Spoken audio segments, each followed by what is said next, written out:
주님의 은혜가 오늘도 우리 성도들 모두에게 함께하기를 예수님 이름으로 간절히 축원합니다. 특별히 지난주 부활절 보내고 여러분 모두에게 부활의 감격과 기쁨이 계속되기를 축원합니다.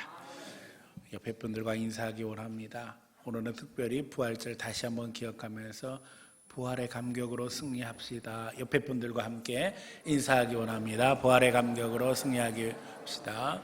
부활의 감격으로 승리합시다. 예수님이 십자가를 지심으로 우리 죄를 대속하셨고 이제 부활하심으로 말미암아 죄에 대해, 세상에 대해, 율법에 대해, 어둠의 세력에 대해 우리를 자유하게 하셨습니다. 그리스도께서 우리를 자유롭게 하려고 자유를 주셨으니 그러므로 굳건하여 타서 다시는 종의 멍에를 매지 말라. 주님이 주신 권세, 주님이 주신 이 자유가 영원한 것이 되어져서 흔들림 없이 그 가운데 감격과 기쁨을 누릴 수 있는 성도들 되시기를 축원합니다. 하나님은 이스라엘 역사를 통해 이스라엘 백성들에게 자유가 얼마나 귀한 것인가를 철저하게 가르쳐 주셨습니다. 그들이 애굽에서 종노릇할 때에 하나님은 그들에게 자유를 주시고 애굽에서 해방시키셨습니다.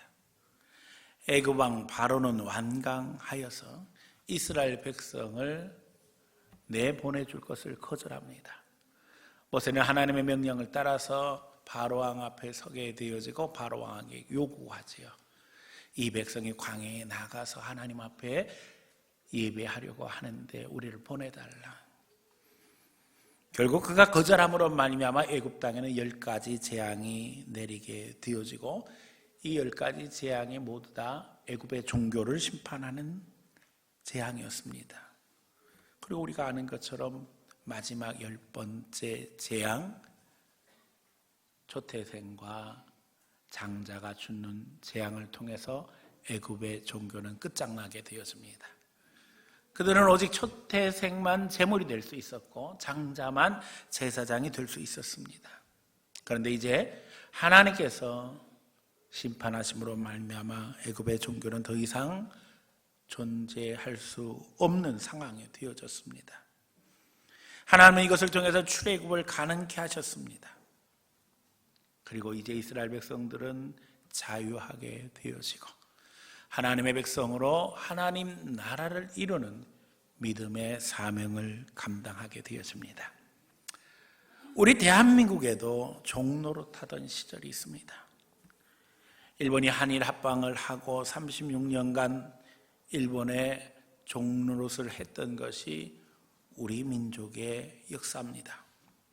그때 모든 백성들이 고통을 당했습니다. 특별히 민족운동을 주도했던 교회는 탄압의 대상이었습니다.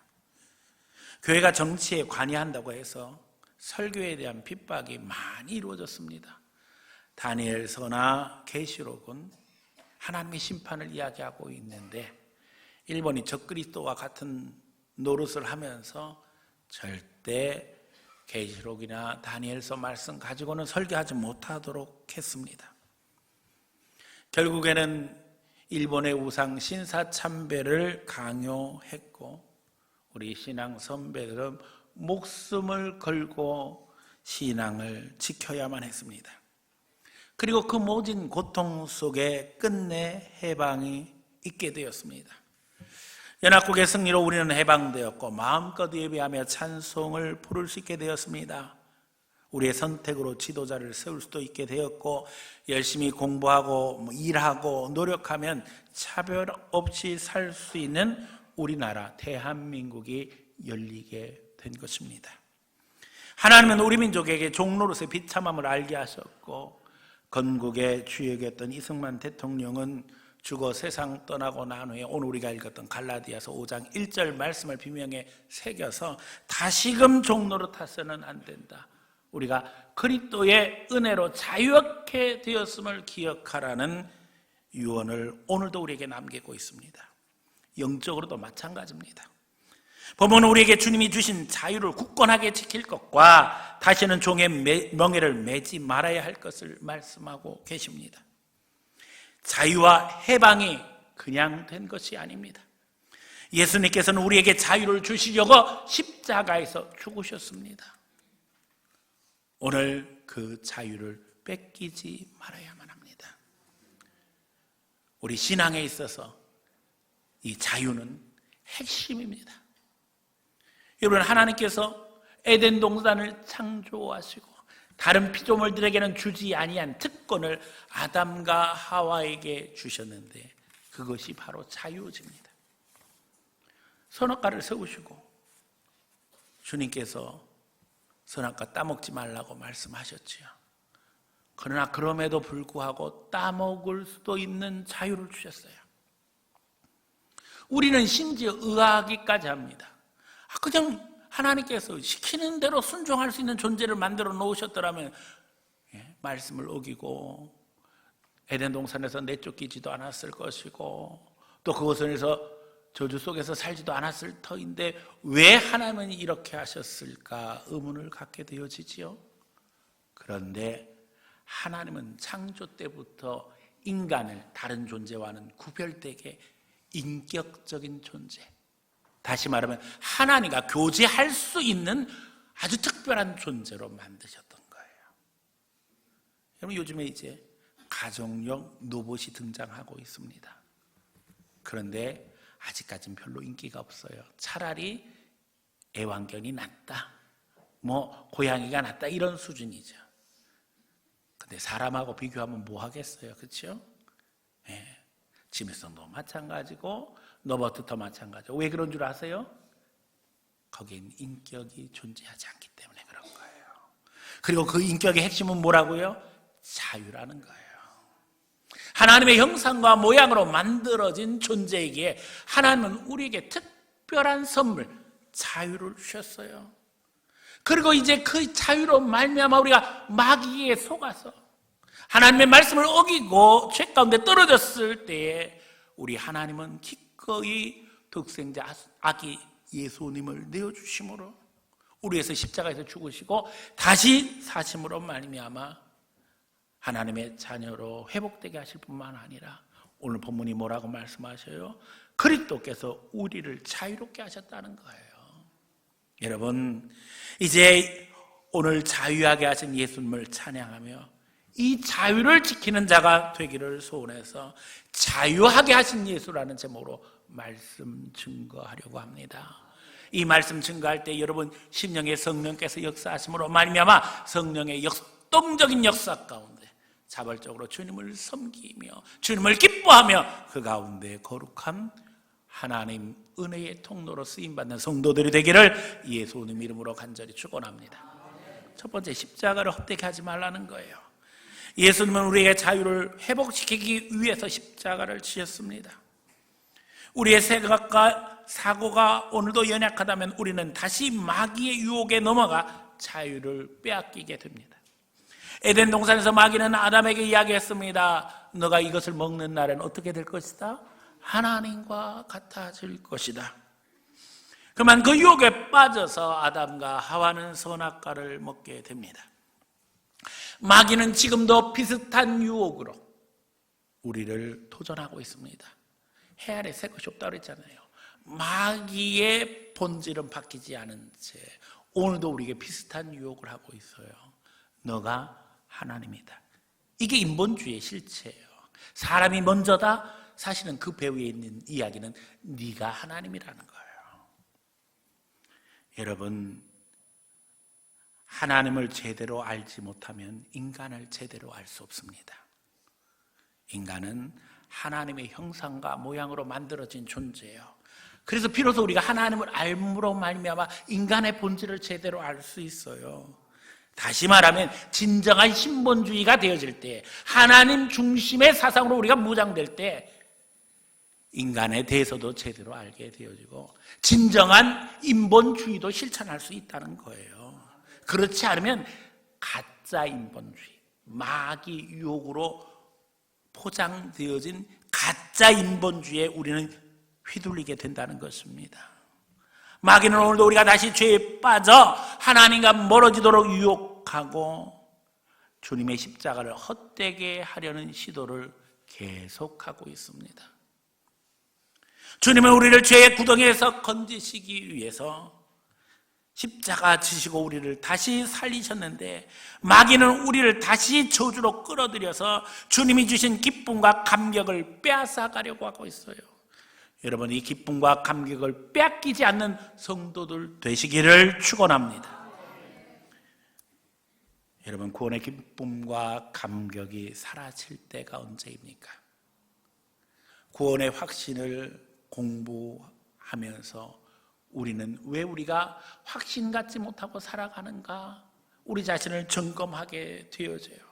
물론 말씀의 근간 신앙 속에서 우리가 구원의 확신을 갖고 살아야 한다고 정답은 정해져 있습니다.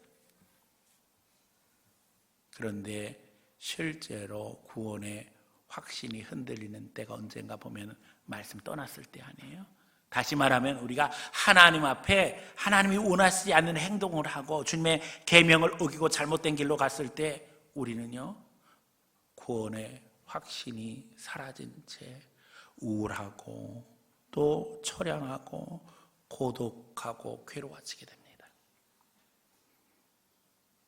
오늘 갈라디아서 유명한 구절이 있지요. 어리석도다 갈라디아 사람들아, 십자가에 못 박히신 예수가 분명하게 보이는데 어째서 너희는 다른 말을 하느냐.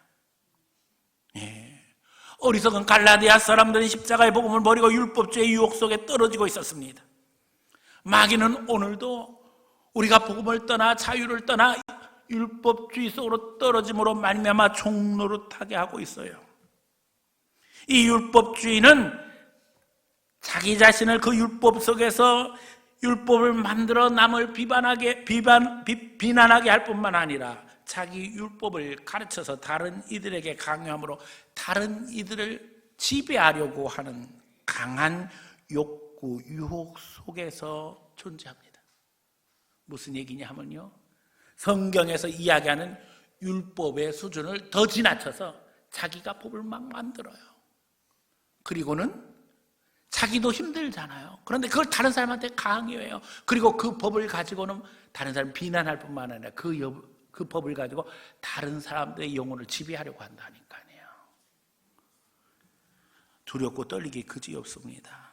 이런 유혹은 강요와 억압을 보호로 오해하게 하는 악한 역사로 말미암아 그 가운데 안정감을 누리는 기가 막힌 결과로 나타납니다.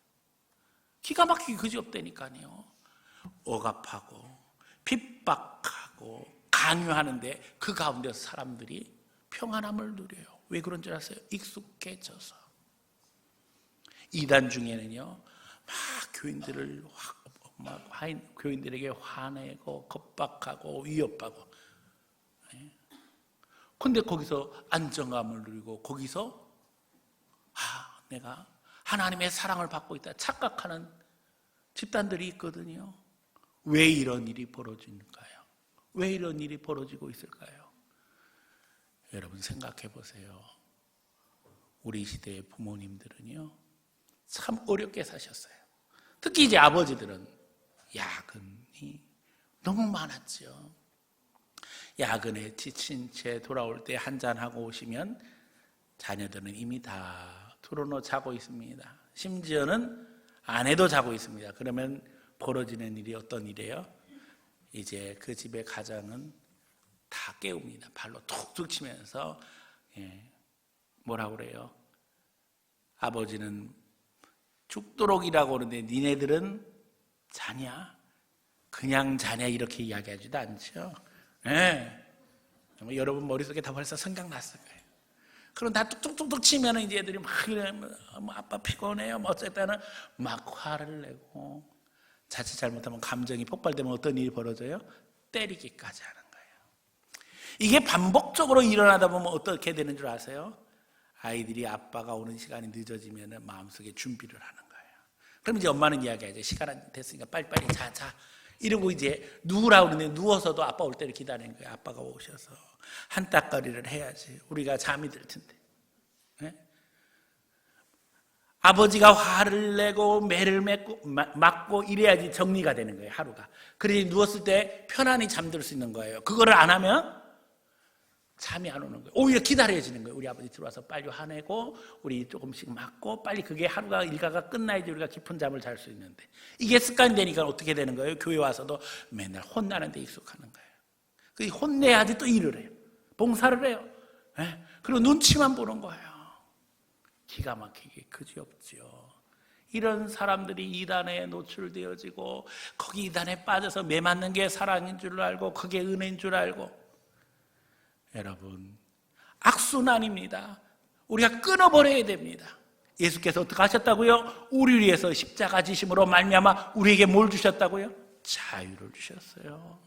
우리는 하나님의 자녀가 되었단 말이에요. 분별해야만 합니다. 탈북자들의 말을 들어보면요, 북한 체제 안에서 익숙하게 지내다가 보면 그게 전부인 줄 다 알게 되고 그래야 하는 줄 알게 된다는 거예요. 그들이 이야기하는 거 듣고 깜짝 놀랐어요. 저희는요 그거 다 시켜서 연극하는 줄 알았잖아요. 막 김일성 집단, 그 김정은이 등장하게 되면 사람들이 막 옷을 흔들면서 막 눈물을 흔들면서 막 이러면 저 시켜서 그렇겠지. 그런데 탈북자들이 와서 하는 얘기가요, 마음에서 막 우러난다는 거예요. 막 감격스럽고 몸이 부들부들 떨린다는 거예요. 이게 어떻게 가능할까요? 배후의 역사하는 영이 있는 거예요. 악령이 역사하는 거예요. 그래서 그 지배를 곤고하게 하고 그 핍박 속에서, 그 지배 속에서도 사람들이 그게 전부 다인 줄 알고 거기에 종노릇하면서 살게 된다는 거예요. 그 배후의 악한 역사, 악한 사탄의 역사가 있다는 사실을 우리는 분명하게 알아야만 합니다. 십자가를 헛되게 해서는 합니다. 헛되게 해서는 안 됩니다. 세상에 무엇도 그 누구도 내 영혼을 지배하게 해서는 안 됩니다. 심지어는 목사도 하나님과 여러분 사이에 중보자가 될 수가 없어요. 교황은 그걸 주장하지요. 신부는 그걸 이야기하죠. 그러면 그건 이단입니다. 오직 나를 위해서 죽으신 예수 그리스도의 십자가 보혈을 의지함으로 말미암아 그 가운데 평안을 누리고 그 가운데 자유를 누리는 성도들 되시기를 축원합니다. 진리가 너희를 자유케 하리라 하신 말씀을 기억하시기 바랍니다. 무지하면 종노릇하게 되고 내 영혼을 팔게 되고 그 시스템 안에서 자기 자리를 찾으려고 합니다. 저는 목회하면서요, 우리 성도들이 저한테 목사님 어떻게 하면 좋아요? 라고 질문할 때 답은 딱 정해져 있습니다. 제가 여러분에게 이야기합니다. 어떻게 하라고요? 알아서 잘 하세요. 왜냐하면 그 상황과 형편 속에서 제가 여러분보다 더 잘 알겠어요? 아닙니다. 여러분들이 기도하면서 성령의 인도하심 받으면 됩니다. 하나님이 주신 각자에게 감동이 있고요, 은사가 있고 은혜가 있어요. 이것은 교회의 축복입니다. 공산당처럼 그냥 체제를 정해가지고 일사불란하게 움직이는 것이 성령의 역사가 아니라는 거예요. 우리의 신앙의 핵심을 삼위일체 신앙이라고 이야기하지요. 삼위일체 신앙의 내용이 뭐예요? 성부, 성자, 성령 각각의 존재가 구별된과 동시에 권능과 본질과 영광은 동등하시다. 그러면서 핵심적으로 강조하는 게 조화예요. 하나됨. 성부 하나님이 성자 하나님이 아니시란 말이에요. 성령 하나님이 성부 하나님이 아니시란 말이에요. 다 구별되는 각각의 존재에도 불구하고 그분을 세 분이라고 이야기할 수 없는 가장 중요한 이유는 완벽한 조화예요. 다시 말하면 교회 안에서 우리가 다양한 생각과 다양한 재능과 다양한 감동 속에서 신앙생활 하지만 성령은 이걸 다 하나로 엮으셔서 우리의 사역을 풍성하게 하시고 그 가운데 기뻐하게 하시고 그 가운데 감격하게 하신다는 거예요. 세상에 어느 누구도 예수 그리스도 외에는 하나님의 풍성한 은혜를 다 담을 만큼 엄청난 그릇을 가진 자는 있어요, 없어요? 없습니다. 목사도 완벽할 수 없고 이 세상 누구도 완벽할 수 없는 거예요. 그걸 주장하면 그게 뭐예요? 이단인 거예요. 이런 분별해야 할 줄로 믿습니다.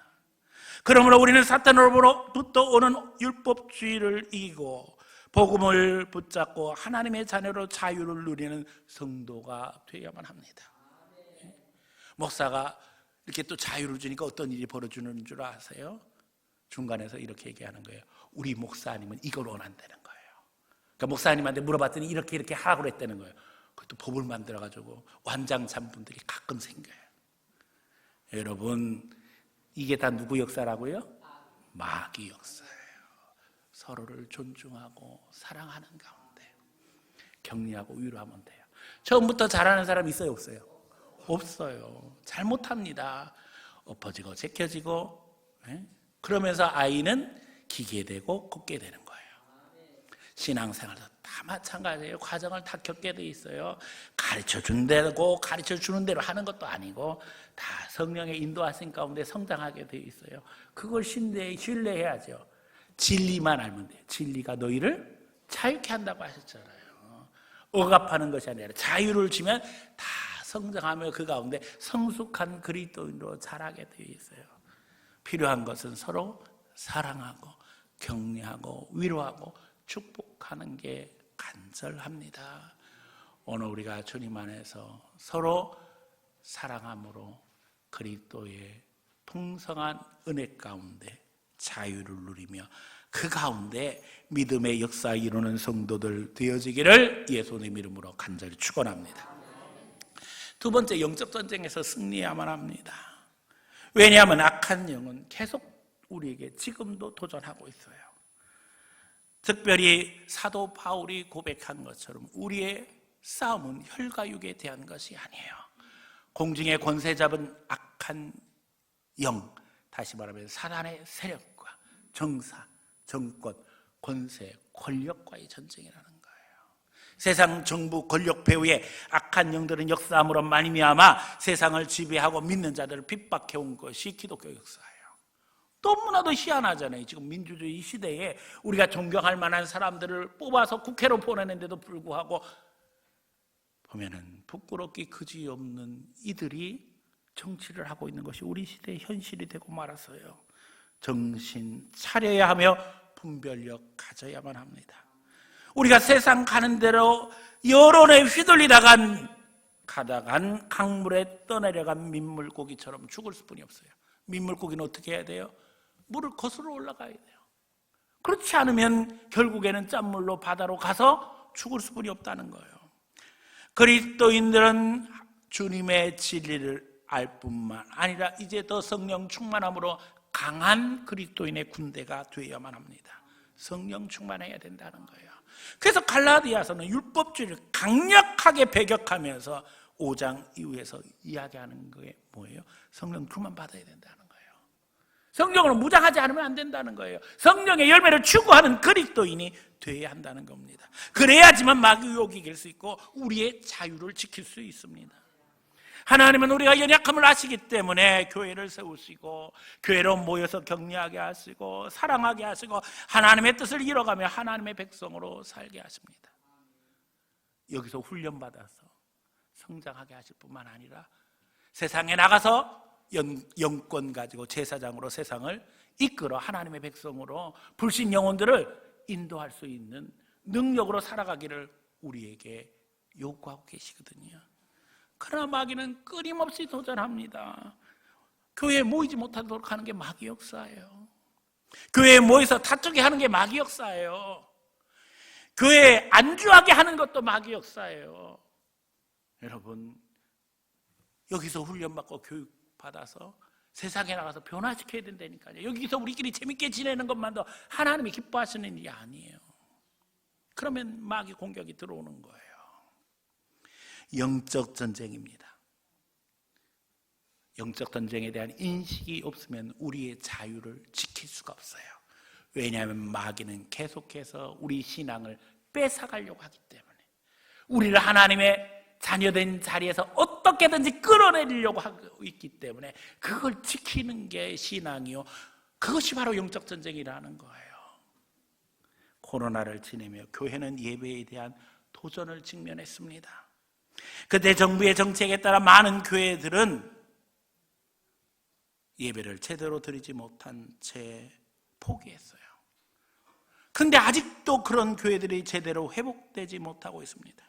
저는 너무나도 안타까운 것이에요. 정부에서 뭐라고 말하기 전에 어떤 교회는 그냥 새벽 예배를 폐해버렸어요. 어떤 교회는 그냥 오후 예배를 폐해버렸어요. 사실은 정부의 관심의 집중 대상이 주일 낮 예배였다는 거예요. 그건 참 희한한 일이죠. 그래서 다른 예배에 대해서는 별로 얘기가 없었어요. 어떻게 해서든지 한 번이라도 더 예배 드리려고 하고 예배를 지키기 위해서 사수한 교회들에게는 하나님의 축복이 있었습니다. 코로나가 지나고 난 후에 지금 회복되지 못하는 교회와 회복된 교회로 나눠지고 있어요. 더 심각하게 말하면요, 앞으로 사역을 하면서 부흥할 수 있는 교회와 앞으로 문을 닫게 될 교회로 나눠졌다니까요. 복음을 위해서 목숨을 걸 수 있느냐 아니냐로 지금 판가름이 나는 세상이 되고 말았어요. 저는 구로구의 교회들을 많이 알고 있습니다. 지금 딱 양분이 됐어요. 이게 현실이에요. 자유를 뺏겨서는 안 됩니다. 신앙의 자유를 향한 우리의 투쟁은 어느 시대나 계속되었어요. 로마 제국 시절 우리 신앙 선배들은 신앙 지키기 위해서 순교를 마다하지 않았어요. 종교개혁 이전에 동유럽의 보헤미안들은 신앙 지키기 위해서 기꺼이 순교했습니다.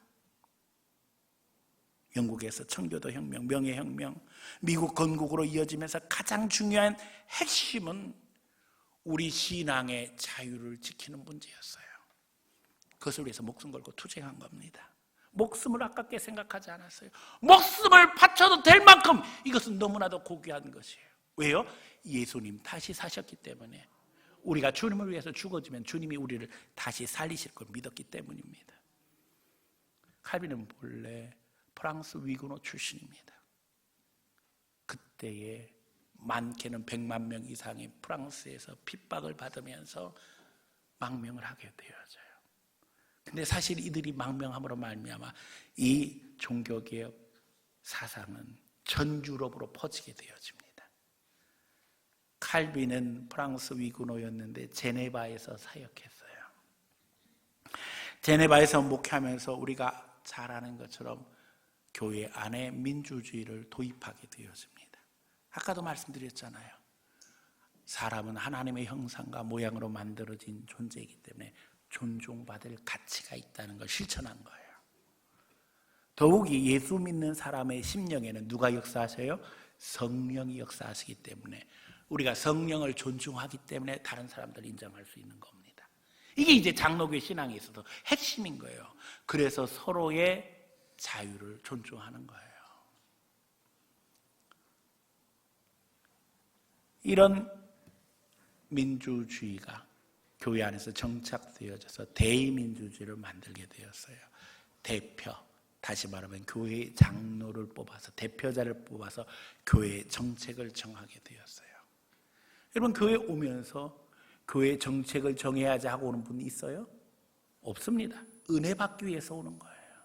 다시 말하면 교회에 책임 있는 장로님들이 선택을 받아서 교회의 성도들이 은혜스럽게 신앙생활할 수 있도록 도와주는 사역을 하게 되는 거예요.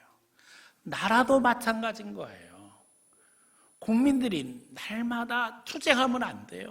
사실은 우리가 대의정치를 통해서 우리의 대표를 뽑으면 그분들이 하나님 앞에 기도하면서 이 나라를 이끌어가는 핵심이 결국은 국민들이 행복하게 지낼 수 있도록 도와주는 역할을 해야 되는 거예요. 그런데 이게 거꾸로 됐어요. 정치하는 사람들이 국민들 걱정을 해야 되는, 국민들이 정치하는 사람들 걱정을 하는 상황이 되었어요. 몇 주 전에 극동방송국 이사장인 김정한 목사님이 불러서 간절한 부탁을 했다는 이야기 드렸잖아요. 그 목사님이 그러시더라고요. 지금 국회의장 김진표 국회의장이 우리 교회 장로요. 그러니 내가 이 당 찍어라 저 당 찍어라 할 형편이 아닌데 지금 보니 정치가 너무 어렵고 돌아가는 꼴이 이게 말도 안 되고 공천하는 거 보니까는 이게 간단한 것이 아닌데 좋은 사람들이 다 공천을 받지 못하는 이런 상황이 됐으니 예수 믿는 사람들이 기도하면서 잘 선택해야 될 것 같아 이야기를 하시더라고요. 이게 우리 현실이 되고 말았어요. 우리 자유를 누가 지켜야 돼요? 우리가 지켜야 되는 거예요. 민주주의를 누가 만들었다고요? 교회가 만들었다니까요. 교회는 민주주의의 핵심 세력입니다. 그래서 민주주의가 제대로 운영되는지를 관리하고 책임질 사명이 사실은 교회에 있는 거예요. 이걸 알지 못하니까는 교회가 정치에 관여하면 안 된다고 계속 이야기하는데 이게 누구 이야기였냐? 어디서부터 시작된 거냐? 일본의 일제시대 때에 그 교회를 핍박하던 자의 말입니다. 그때부터 그 얘기가 나오기 시작한 건데 지금도 그걸 떠들어대는 이들이 있어요. 일본 그렇게 미워하면서 왜 그렇게 떠들어대는지 모르겠어요. 장로교 12신조에 있어서 양심의 자유는 가장 핵심적인 조항입니다. 오늘 하나님이 우리를 자유하게 하셨다는 사실을 기억하며 우리 신앙의 자유를 지켜야만 합니다. 코로나 상황에서 선진국인 미국이나 유럽과 우리는 너무나도 다른 조치를 취했습니다. 오히려 사회주의적인 중국과 비슷한 방식들을 택했습니다. 예배에 대한 제재가 강화되었습니다. 비대면 예배라는 말까지 생겼어요. 그때 아들이 미국 유학을 갔어요. 아이는 미국에 도착하자마자 마스크를 벗었습니다. 마스크 쓰는 게 의무가 아니라는 거예요. 저 충격받았어요. 아이가 입학한 학교가 미션 스쿨이었는데 매일 예배를 드리는 거예요. 우리는 교회도 예배를 못 드리는데 학교의 학생 수가 700명이 넘는 학교예요. 가끔 메일로 편지가 와요. 우리 학교에서 학생 2사람이 코로나 감염자가 생겼습니다. 조치를 취했습니다. 그게 전부 다예요. 마스크를 다 쓰거나 예배를 금지시키거나 수업이 중단되는 일은 없었습니다. 그러나 우리는 처절했습니다. 많은 통제가 있었고 예배도 제재되었고 온 국민은 마스크를 쓰라고 의무사항이 되었지요. 그 마스크는 확보도 되지 못해서 어떤 아이는 마스크 사러 가다가 죽었어요. 위로금조로 30만 원 받았는데 그 기간 동안 나라는 400조 빚이 늘었대요. 통제 속의 모든 것은 위축되고 백신 확보가 늦어지면서 국민은 불안해졌습니다. 죄송한 것은요, 목사로서 그 국민의 불안을 즐기는 어떤 세력이 있었던 것은 아닌가 하는 의구심이 들 정도였어요. 마치 교회가 코로나를 만들어낸 것처럼 교회를 비난하니까요. 다 시간이 지난 이야기인 듯 하지만 끝나지 않은 이야기입니다. 뿌려진 돈은 인플레를 불러일으키게 되었고 돈의 가치는 현격히 떨어지게 되었습니다. 금리는 올라갔고 경제는 어려워지게 되었습니다. 통제의 결과는 무엇입니까? 북한의 경제가 붕괴한 이유가 무엇입니까? 왜 공산주의가 망했습니까? 통제입니다.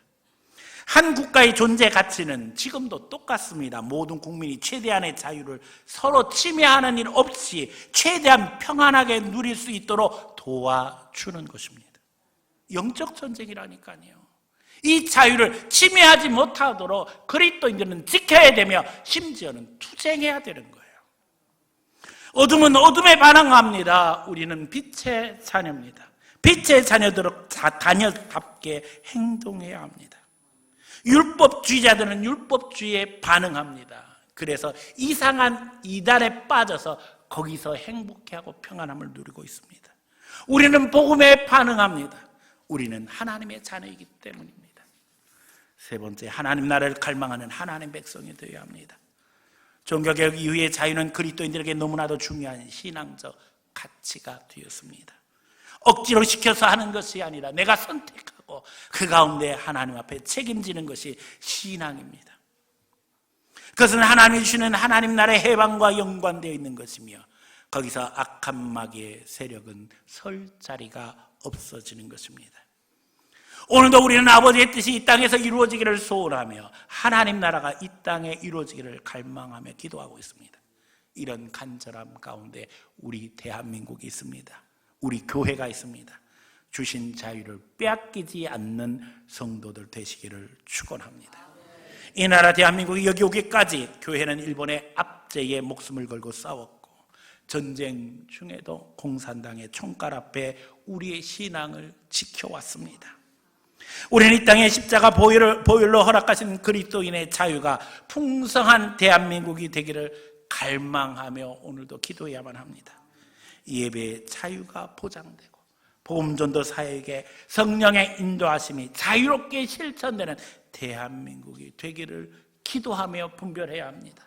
저는 너무나도 안타까운 것이요, 교회의 헌금으로 병원을 세우고 교회의 헌금으로 학교를 세우고 교회의 헌금으로 복지시설을 세워도 예배하는데 제한이 있다는 게 기가 막힙니다.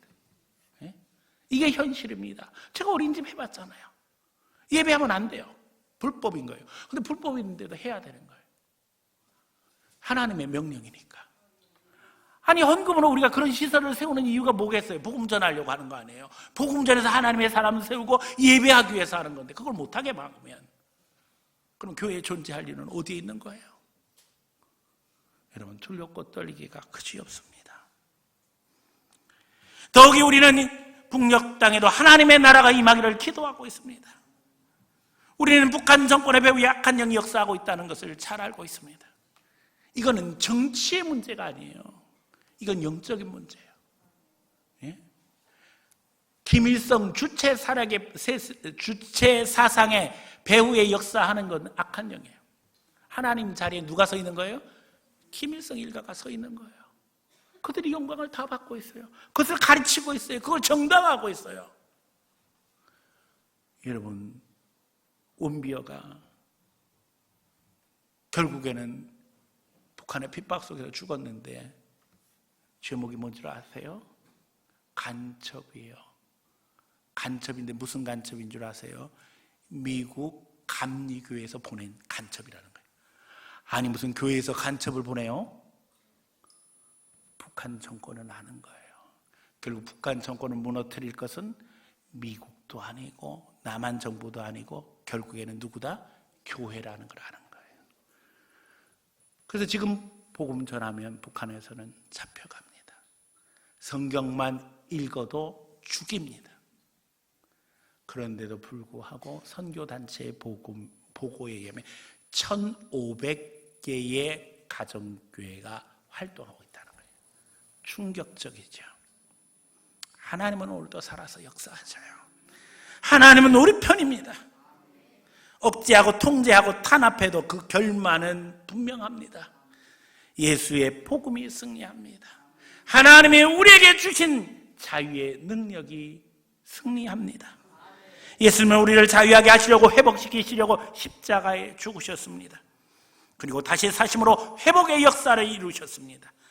다시금 율법주의 속으로 종으로 떨어지지 않고 왕같은 제사장으로, 예수님의 제자로, 하나님의 자녀로 굳건히 서므로 거룩한 성령의 통로가 되어져 세상에 나가 빛과 소금의 역할을 감당하는 거룩한 역사를 이루는 귀한 성도들 다 되어지기를 예수님의 이름으로 간절히 축원합니다.